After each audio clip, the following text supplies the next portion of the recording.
Hello दोस्तों, IFS के इस पॉडकास्ट में आप सबका स्वागत है। इस पॉडकास्ट में हमारे साथ एक बहुत स्पेशल व्यक्ति जुड़े हैं। तो ऐसा कहा जाता है, एक कहावत मेरे बहुत दिल के करीब है कि कहते हैं कि हार तब होती है जब मान ली जाती है, बट जीत तब होती है जब ठान ली जाती है। और मुझे लगता है कि इस कहावत की एक मिसाल हमारे साथ यहाँ पे आज मौजूद है। उनका नाम है माधव प्रसाद। तो माधव प्रसाद, मैं आपका स्वागत करना चाहूँगा और सबसे पहले आपको बहुत बहुत बधाई देना चाहूँगा आपके CSIR नेट JRF के एग्ज़ाम में सक्सेस के लिए। ठीक है, तो माधव जी, बहुत बहुत स्वागत है आपका इस पॉडकास्ट में। थोड़ा सा हमारे दर्शकों को आपके बारे में बताइए कि आपका जर्नी कैसा रहा, आपका एजुकेशनल बैकग्राउंड कैसा रहा, आप कहाँ से हो, ताकि वो भी आपके बारे में जान सके। जी सर। सर, मेरा नाम माधव शर्मा है सर। सर, मैं बस्ती उत्तर प्रदेश का रहने वाला हूँ सर। और सर मेरी स्कूलिंग तो सर गाँव से ही हुई है। उसके बाद हम लोग अयोध्या में आए पढ़ने के लिए, ग्रेजुएशन करने के लिए। उसके बाद वहाँ से मास्टर के लिए जो है बलरामपुर गए। फिर उसके बाद ये CSIR की जर्नी स्टार्ट हुई सर। अच्छा, और आप जब स्कूल में थे, कॉलेज में थे, तभी ये आपके मन में था कि साइंटिस्ट बनना है, PhD करना है? नहीं सर, तब तक कुछ मालूम ही नहीं था कि CSIR भी कुछ होता है सर। तो कब मालूम पड़ा CSIR नेट एग्ज़ाम के बारे में? सर, जब MSc फाइनल ईयर में थे तो वहाँ पर 1-2 सर थे जो नेट के बारे में डिस्कस कर रहे थे, जान रहे थे नेट के बारे में। वहाँ पर एक आध आए थे जो JRF थे, तो सर वहीं से फिर पता चला सर। अच्छा, अच्छा, बहुत बढ़िया है। तो फिर आपने स्कूल के बाद, मतलब आप जब गाँव से निकले, आई थिंक अयोध्या में आप गए, तो वहाँ पे आपने साइंस क्यों चुना? साइंस, और उसके बाद जब बलरामपुर में गए तो वहाँ पे केमिस्ट्री चुनने का क्या रीज़न रहा? सर, उससे पहले मैं ये बताना चाहूँ, जब मैं इंटर कर रहा था सर, तो वहाँ पर मैं सारे सब्जेक्ट करता था, उसमें से जो केमिस्ट्री होती थी उसमें अच्छे नंबर आते थे। और जब मैं यहाँ जो है ग्रेजुएशन करने आया, BSc करने आया, तो वहाँ पर हमारे केमिस्ट्री के सर अच्छे मिले थोड़े, तो मुझे केमिस्ट्री अच्छी लगने लगी, तो वहाँ से फिर केमिस्ट्री स्टार्ट हो गई। अच्छा, फिर अच्छा, बाद में मास्टर किया केमिस्ट्री से। राइट, बढ़िया है। तो ये मतलब आपके जो टीचर्स हैं वो आपके एक इंस्पिरेशन रहे होंगे कि जी जिन्होंने सर, जी सर। आपको, आप कह रहे हो, अच्छा पढ़ा है। तो उनके बारे जी में सर। थोड़ा-सा बताइए हमें कि कैसा, मतलब क्या करते थे वो इतना स्पेशल कि जो आपको केमिस्ट्री पसंद आती है? सर, जैसे जब हम लोग अयोध्या में रहते थे, तो सर वो सर थे, इतना अच्छा पढ़ाते थे, मतलब कि उनसे बॉन्डिंग भी बहुत अच्छी हो गई थी। और मतलब प्रॉपर सारी चीज़ें अच्छे समझ में जब आने लगी, तो केमिस्ट्री में इंटरेस्ट जगा, तो फिर आगे प्रोसीड किए। फिर जो है बलरामपुर से MSc किए। फिर जब इधर आए तो यहाँ पर एक लोकल कोचिंग थी सर, उसमें हमारे सर थे, तो वो लोग भी बहुत अच्छा पढ़ाते थे। तो वहाँ से भी बॉन्डिंग ठीक-ठाक हुई। लेकिन जो बेसिक पढ़ाई थी सर, वो उतनी अच्छी नहीं थी सर। अच्छा। जी तो सर। मतलब कुल मिलाकर माधव जी का कहना है कि टीचर्स के साथ बॉन्डिंग अच्छी हो तो केमिकल बॉन्डिंग भी अच्छी समझ में आती है, ऐसा जी मुझे लग सर, रहा है। और उसमें उसमें जो है डिफरेंशिएशन भी समझ में आता है कि आयनिक बॉन्ड है, कोवेलेंट बॉन्ड है या कोऑर्डिनेट बॉन्ड है। तो सर हम्म। कोऑर्डिनेट बॉन्ड हमारा ज़्यादा होता था सर। अच्छा, कोऑर्डिनेट बॉन्ड ज़्यादा होता था। जी बढ़िया है। सर। तो फिर आपने जब BSc में आप गए, तो BSc में जाते वक़्त एक हमेशा होता है ना कि साइंस चुना है, फिर PSc में जी जाते सर। वक़्त फिज़िक्स है, केमिस्ट्री है, मैथ्स है या लाइफ साइंसेज़ है। तो जी सर। केमिस्ट्री में आपकी दिलचस्पी क्यों थी, वो तो हमें समझ में आ गया कि जी सर। टीचर्स के साथ बॉन्डिंग अच्छा था, तो केमिस्ट्री के साथ भी बॉन्डिंग अच्छा हो गया आपका। जी सर। बट उसके बाद ऐसा कभी लगा कि BSc के बाद पढ़ाई रोक देनी चाहिए, MSc क्यों करना है? ऐसा ऐसा कुछ हुआ मन में? मतलब आपका डिसीजन मेकिंग प्रोसेस कैसा रहा BSc के बाद MSc में जाते हुए? नहीं सर, जैसे हम लोग जहाँ पढ़ते थे BSc में, वहाँ बहुत सारे बच्चे थे। तो हुँ, सर किसी ने केमिस्ट्री नहीं लिया, ना केमिस्ट्री से MSc किया। सभी लोग कोई लोग SSC की तैयारी चले गए, कोई बैंक की तैयारी करने चले गए, हुँ। कोई बॉटनी से, कोई जूलॉजी से कर लिया। मैं अकेला बचा, तो मैं अकेले रास्ते पे अपनी केमिस्ट्री चुन लिया, तो वहीं से। और केमिस्ट्री अच्छी लगती थी और सब्जेक्ट से, तो यही किया। Okay, okay, okay. जी सर। और फिर MSc में जाने के बाद कैसा रहा? क्योंकि BSc से हाँ MSc सर। में जाते हो तो एकदम सडन चेंज होता है, डिफ़िकल्टी लेवल बढ़ती है।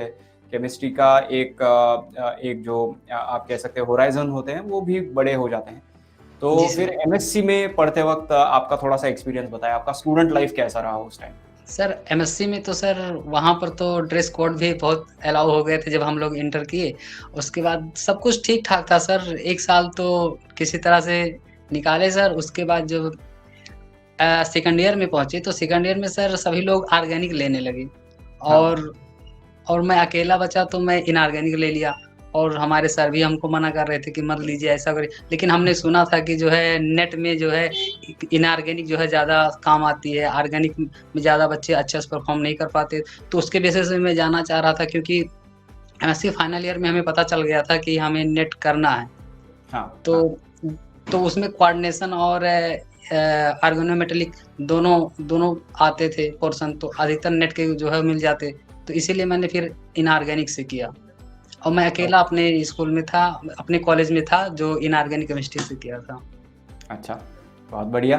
तो इसके मतलब मुझे लगता है आपने बताया था कि एमएससी सेकंड ईयर के आसपास ही आपको सीएसआर नेट के बारे में थोड़ा-सा पता चला।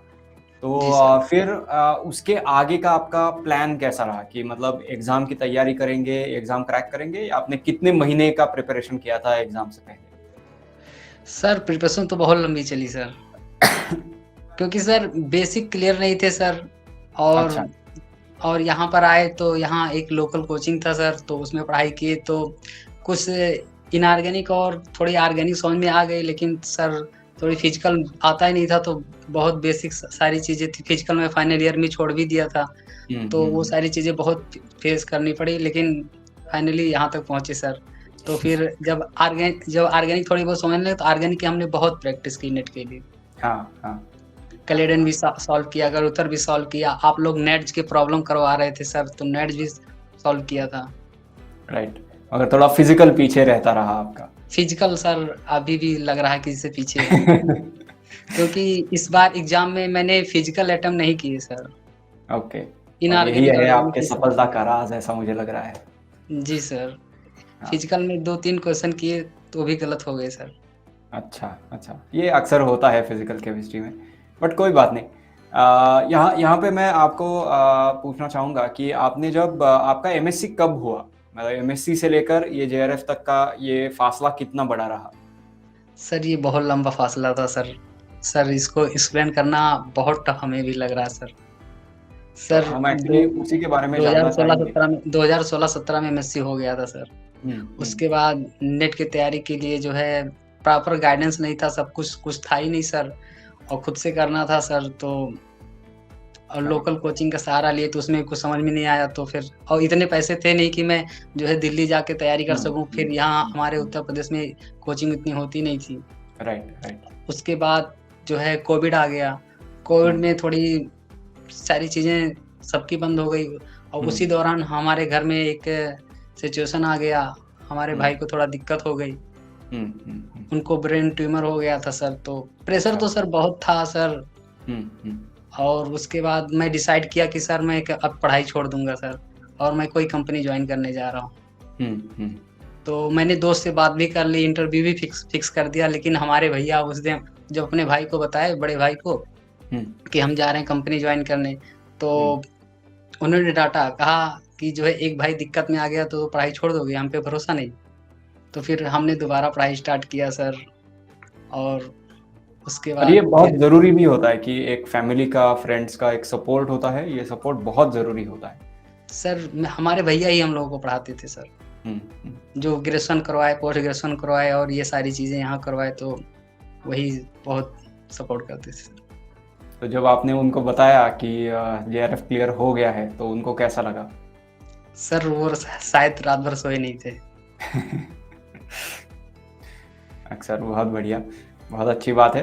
तो इसमें अब आपने मतलब जब सीएसआर नेट का मतलब काफ़ी लंबा सफ़र रहा है आपका, मुझे लगता है 6 साल एमएससी के और जेआरएफ के क्वालिफ़िकेशन के बीच में रहे और जैसा आपने बोला बहुत कठिनाइयाँ आई, बट जी, कठिनाइयों के ऊपर मात करने के बाद जो सफलता मिलती है, उसका एक सैटिस्फैक्शन है, उसका एक मज़ा कुछ और ही होता है, ऐसा मुझे लगता है। तो जिस दिन सीएसआर नेट का रिजल्ट आया तो उस दिन के बारे में थोड़ा-सा बताइए कि कैसा क्या क्या चल रहा था आपके मन में? सर सर पहले तो मार्क तो जिस दिन मैं एग्ज़ाम दे के आया था सर, उसी दिन मुझे लग गया था कि मेरे 100 प्लस मार्क हैं। हुँ, उसके बाद जो है सर मेमोरी बेस्ड क्वेश्चन आ गए तो उसमें थोड़ा-सा क्लियर हो गया हुँ, और उसके बाद जब फाइनल वो स्कोर कार्ड आया, फाइनल नहीं स्कोर कार्ड जब आया तो हाँ, उसके पहले तो आंसर की आई थी सर प्रोविज़नल, तो अच्छा, हाँ, उसमें हमारे मार्क आ गए जितने हम कैलकुलेट किए थे हुँ, और फिर जब हुँ, स्कोर कार्ड आया तो फिर भी उतने रह गए, ना घटे ना बढ़े। हुँ, तो हाँ, फिर मुझे लगा कि सर कुछ ना कुछ तो हो जाएगा सर, कितना भी कट ऑफ जाएगा सर। करेक्ट, करेक्ट, और करेक्ट, सबके प्रेडिक्शन थे कि सर हो जाएगा तो और जिस दिन सर वो रिज़ल्ट आया सर, तो सबसे पहले मैंने देखा कि सर कट ऑफ तो इतना ज़्यादा गया सर। हाँ, मैं तो सर डर गया एक क्षण के लिए सर, हाँ, लेकिन फिर फाइनली देखा हो गया सर। Right, right. क्योंकि इस बार सच में कट ऑफ बहुत ज़्यादा आया है, उन्होंने मुझे सर लगता है कि अनएक्सपेक्टेड था सर, हमने भी नहीं हाँ, सोचा था। हाँ, स बिल्कुल, बिल्कुल। मगर फिर भी बहुत अच्छा रिज़ल्ट आया आपका, तो ये जी बहुत सर। अच्छी बात है। तो थोड़ा-सा हमारे जो दर्शक हैं, उनको थोड़ा-सा गाइड करिए कि सीएसआर नेट की तैयारी कैसे करनी चाहिए? मतलब आपने तो कहा कि फिज़िकल आपने अटेम्प्ट ही नहीं किया। क्या आपको जी लगता है सर। कि 2 सब्जेक्ट्स मतलब ऑर्गेनिक, इनऑर्गेनिक अगर किया, तो क्या जेआरएफ के लिए सफिशिएंट है? और अगर सर नहीं है तो क्या करना होगा या फिर मतलब किस तरह से पढ़ाई करनी है? सर ऐसा नहीं मतलब कि मैंने फिजिकल अटेम्प्ट नहीं किया। जैसे सॉलिड स्टेट, ग्रुप थ्योरी हुँ, और हुँ, स्पेक्ट्रा के मैं सारे क्वेश्चन कर लेता था। लेकिन सर क्वांटम और थर्मोडायनामिक्स, हाँ, इलेक्ट्रोकेमिस्ट्री इन सब के थोड़ा-सा क्वेश्चन कैलकुलेशन जहाँ जहाँ मैथमेटिकल पार्ट्स होते थे कैलकुलेशन हाँ, वाला, वहाँ पर मैं फँस जाता था सर। राइट, तो राइट। और जो है ग्रुप थ्योरी वगैरह के क्वेश्चन तो सर ऐसे हो जाते थे जो कि कभी करने ही नहीं पड़ते थे सर। हुँ, हुँ, कुछ टॉपिक तो बहुत स्ट्रॉन्ग थे सर, राइट। तो जिसकी वजह से क्वेश्चन गलत भी नहीं होते थे सर। हुँ, हुँ, और इससे पहले जो है मैंने टेस्ट वगैरह दिया था तो लगभग 140, 150, 145 ऐसे मार्क आते थे सर टेस्ट में। हुँ, हुँ, हुँ, लेकिन लास्ट टाइम जो था इससे पहले वाले में सर मेरा रिज़ल्ट एकदम खराब हो गया क्योंकि एग्ज़ाम प्रेशर में वहाँ पे शायद अच्छे से झेल नहीं पाया सर और हुँ, हुँ, हमारा हुँ, कॉन्सेप्ट पूरा हिल गया वहाँ पे राइट। और आते हुए क्वेश्चन सब गलत करके आए थे। हुँ, लेकिन हुँ, इस बार सर जब एग्ज़ाम देने में गया तो सर सेक्शन सी में लगभग 2 घंटे लगा दिए। अच्छा। और जब सेक्शन सी में 2 घंटे लगाए सर, तो उसके बाद मैंने देखा कहाँ बी सी सेक्शन बी और ए पूरा बचा हुआ है। फिर मेरा दिमाग हैंग होने लगा उस टाइम पे सर। उसके बाद मैंने मैम से बोला मैं वॉशरूम जाना चाहता हूँ। मैं तुरंत मैं गया वॉशरूम हुँ, और उसके बाद उससे पहले मैम ने कहा कि नहीं आपको जो है एप्लीकेशन मतलब एप्लीकेशन लिखना पड़ेगा। तो मैंने हुँ, कहा मैं फिर नहीं जाऊँगा। फिर कहे कि मैम मैं साइन कर देता हूँ, आप कर लीजिएगा। मैंने साइन करके गया और उधर और उसी बीच में जब इतना मैं घबरा गया था कि मुझे जो है वो एवलॉग का एक क्वेश्चन आया था जिसमें स्पिन वैल्यू पूछी गई थी। हुँ, हुँ, स्पिन मैग्नेटिक वैल्यू उसमें हुँ, जो फ़ॉर्मूला होता है जी अंडर रूट जे जे प्लस 1 मैं ये फ़ॉर्मूला भूल गया था सर, हुँ, हुँ, जो कि हम लोग इतनी प्रैक्टिस किए थे और इसी बीच में मैंने कई ऑप्शन गलत टिक कर दिए थे सर। अच्छा। जैसे बोरान मॉलिक्यूल में पूछा था नंबर ऑफ अनप्रोटॉन ये हमारा क्वेश्चन गलत हुँ, हो गया था सर। हुँ, हुँ, हुँ, ऑप्शन गलत टिक कर दिए थे, तो हावड़ा गए थे फिर भी लेकिन फिर जब बाहर से वॉशरूम करके आए, उसके बाद थोड़ा रिलैक्स होके बैठे तो फिर अच्छे से किए हुँ, फिर दोबारा। Right, right, right. तो मतलब उसमें उसमें आपने थोड़ा दिमाग शांत हो गया होगा और फिर हाँ, मैंने मुझे कहा लगता है मैंने सोचा आखिरी कि ऐसे 1 घंटे करूँगा का तो आपने सब अच्छा गड़बड़ हो इस्तेमाल जाएगा। किया। जी सर। हाँ, हाँ। नहीं और ये बहुत इम्पोर्टेंट बात है क्योंकि बहुत सारे स्टूडेंट्स को लगता है कि 3 घंटे एक ही जगह पे बैठकर फ़ोकस करना है, बट हमारा ध्यान डेढ़ 2 घंटे के बाद थोड़ा-सा भटकने लगता है, तो थोड़ा-सा टाइम लेकर खुद को शांत और कंपोज़ करना बहुत ज़रूरी है। और अच्छा हुआ कि आपने ये भी किया तो आपका आखिरी 1 घंटा बहुत ही प्रोडक्टिव रहा होगा। ठीक है। इससे तो इससे आपने पिछला फिर प्रिपरेशन कैसे किया? आप कहाँ से पढ़ाई करते थे या फिर बुक्स कौन से इस्तेमाल किए? आपने प्रैक्टिस क्वेश्चन्स कहाँ से किए? जी सर। बुक तो सर जो हमारे पास होती थी क्लेडन थी, गरूथर थी, उन सब से हुँ, होता था सर और अजय हुँ, कुमार थी, तो सर उससे सारी चीज़ें से पढ़ाई हो जाती थी। यूट्यूब से सर राइट। आपके चैनल से और केम अकेडमी के चैनल तो सभी लोग मैराथन चलाते थे। लेकिन हुँ, सर हुँ, पढ़ाई तो खुद से हो जाती है सर, लेकिन डाउट राइट, क्लियर नहीं होता सर। Right, right. तो सर जब आप लोग मैराथन चलाए तो उसमें हमारे बहुत डाउट क्लियर हो गए सर। हुँ, और पहले से जो हमने पढ़ रखा था यहाँ लोकल लोकल कोचिंग में वो सब नोट्स थे तो ठीक थे, लेकिन मुझे ऑर्गेनिक, इनऑर्गेनिक में ज़्यादा फ़ोकस करना था क्योंकि हुँ, मुझे हुँ, लगता था कि मैं कर पाऊँगा तो यहीं से कर पाऊँगा। तो राइट, मैंने बहुत क्वेश्चन सॉल्व किए थे सर, बहुत हुँ, क्वेश्चन सॉल्व किए। हुँ, अगर आपका जो है प्रिपरेशन हो गया है, जैसे जो जूनियर के बच्चे हैं, अभी तैयारी कर रहे हैं, तो अगर जैसे उनका प्रिपरेशन हो गया, उनको लगता है कि वो मैक्सिमम यूनिट कवर कर चुके हैं, तो वो ज़्यादातर क्वेश्चन हाँ, प्रैक्टिस करने पर ध्यान दें। हुँ, हुँ, हुँ। क्योंकि और ये एक ज़्यादा बहुत ज़रूरी बात आपने बताई है कि जी सर, मतलब पढ़ाई के बाद प्रैक्टिस क्वेश्चन सॉल्व नहीं करेंगे तो बहुत जी मुश्किल सर। होता है आगे जाकर एग्ज़ाम के टाइम पे क्वेश्चंस बना पाना। जी सर, पीवाईक्यू तो करना ही करना है, प्लस जो है बहुत सारे एक-एक टॉपिक के कम से कम जितने हो सके, जितने मिले उतने कर डालें। तो राइट, जिससे जो है एग्ज़ाम में जो है क्वेश्चन आसानी से जल्दी कर मिलते हैं और हुँ, टाइम का हुँ, सेविंग भी होता है।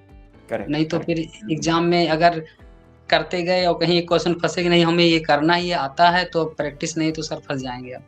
करेक्ट, बिल्कुल, बिल्कुल सही। और फिर आपने जब ये पढ़ाई कर रहे थे, पढ़ाई करते वक़्त ऐसा कभी हुआ कि थोड़ा-सा अब ये बहुत मुश्किल लग रहा है, छोड़ देते हैं, कुछ और करते हैं? सर बंद कमरे में रोना किसी को नहीं मालूम होता है सर। रोना भी आता है सर कभी-कभी कि नहीं हो रहा है, क्यों नहीं मेरे से हो रहा है और इससे इस बीच-बीच में गेट होता रहा, हुँ, तो थोड़ा कॉन्फिडेंस था कि हो जाएगा हुँ, और टेस्ट में अच्छे नंबर आते थे, फिर मैं सोचता था कि एग्ज़ाम में क्यों नहीं हो कर पाते हैं। तो राइट, एग्ज़ाम बिल्कुल। प्रेशर होता था सर, जो कॉन्सेप्ट पूरा इधर का उधर हुँ, कर देता था। हुँ, हुँ।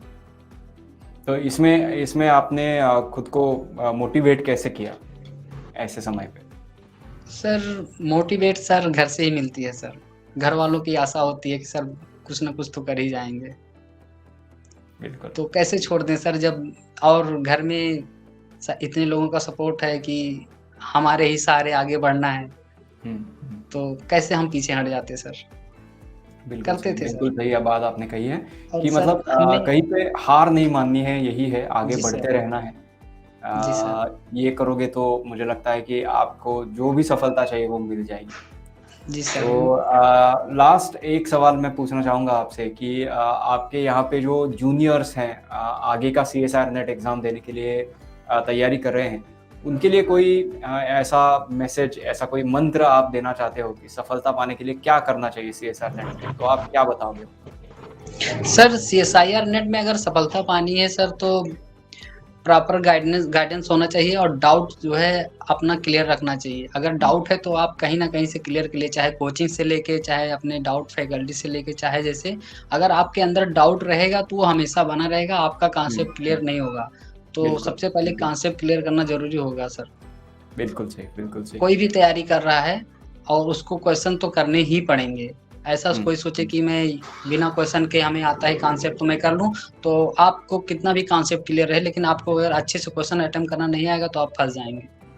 बिल्कुल। तो ये सारी चीज़ें हैं जो जूनियर को बताना चाहते हैं सर कि होप रखिए सर सबका हो जाएगा, मेरा भी हो गया तो सर राइट, राइट। तो ये विश्वास रखना ज़रूरी है और जी ये भी सर एक और बात मैं सभी इस दर्शकों को ये बताना चाहता हूँ कि मतलब ऐसा मत सोचिए कि जो सफलता पाते हैं वो पहले दिन से आखिरी दिन तक एकदम मोटिवेटेड रहते हैं।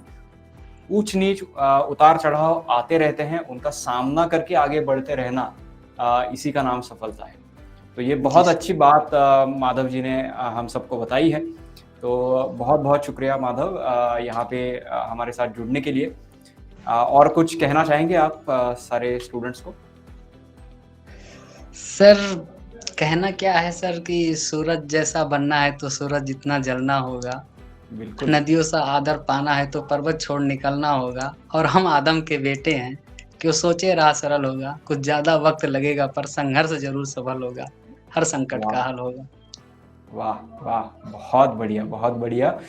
मेरे रोंगटे खड़े हो गए ये सुनकर जी सर, और मुझे पता है कि हमारे सारे दर्शकों को भी बहुत-बहुत ज़्यादा इंस्पिरेशन मिला होगा इससे। बहुत शुक्रिया, बहुत-बहुत शुक्रिया हमारे साथ जुड़ने के लिए माधव जी। आपसे मिलकर बहुत अच्छा लगा। माधव हमारे यूट्यूब चैनल पे हमेशा हम उनके साथ मुलाकात होती थी, उनका नाम हम पढ़ते थे कमेंट्स में, मगर हम भी आज पहली बार मिले हैं यहाँ पे। तो बहुत-बहुत शुक्रिया हमारे साथ जुड़ने के लिए। Thank you sir. Thank you. तो ऐसे ही कई सारी कहानियाँ, कई सारे मोटिवेशनल स्टोरीज़ आपके लिए हम लेकर आते रहेंगे आईएफएस के इस पॉडकास्ट में। तो हमारे साथ जुड़े रहिएगा, बने रहिएगा। All the best to all CSR NET aspirants and happy learning.